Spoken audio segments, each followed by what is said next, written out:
Inter 10వ తరగతి ఫలితాలు ఎప్పుడా అని ఎదురు చూస్తున్నారు విద్యార్థులు తల్లిదండ్రులు. మరి తెలంగాణలో రిజల్ట్స్ ఎప్పుడు రావచ్చు? ప్రాసెస్ ఎంతవరకు వచ్చింది? అధికారులు ఏం చెప్తున్నారు? తెలంగాణలో మార్చి 5 నుంచి 25వ తేదీ వరకు ఇంటర్ పరీక్షలు జరిగాయి.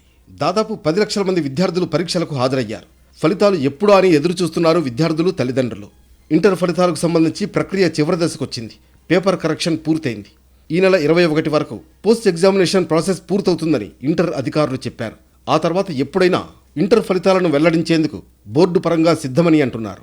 ప్రభుత్వం ఎప్పుడు టైం ఇస్తే ఆ రోజు విడుదల చేస్తామని చెబుతున్నారు. అయితే ఫలితాల విడుదల బాధ్యతలను CM Revanth Reddy deputy CM Bhatti విక్రమార్కకు అప్పగించినట్లు తెలుస్తోంది. ఆయన 21 తర్వాత చేద్దామని చెప్పినట్లు సమాచారం. ఈ నెల 25లోపే ఫలితాలు విడుదల చేసే అవకాశం ఉందని సమాచారం. అయితే ఇంటర్ అధికారులు ఫలితాలకు ముందు రోజు చేయాల్సిన డీకోడింగ్ను ముందే చేస్తున్నారనే ఆరోపణలు వస్తున్నాయి. డేటాకు సంబంధించిన లాగిన్ పర్మిషన్ ఎక్కువ మంది అధికారులకు ఇచ్చారని ఇంటర్ వర్గాల్లో ప్రచారం జరుగుతోంది. ఇక 10వ తరగతి పరీక్షలు మార్చి 21 నుంచి ఏప్రిల్ 4వ తేదీ వరకు జరిగాయి. పేపర్ వాల్యుయేషన్ ఈ నెల 15వ తేదీ వరకు జరిగింది. ఈ నెలాఖరు వరకు మిగతా ప్రక్రియ పూర్తి చేస్తామంటున్న అధికారులు మే మొదటి వారంలో ఫలితాలు విడుదల చేస్తామని చెబుతున్నారు. అంతకన్నా ముందే విడుదల చేసేందుకు ప్రయత్నిస్తామంటున్నారు.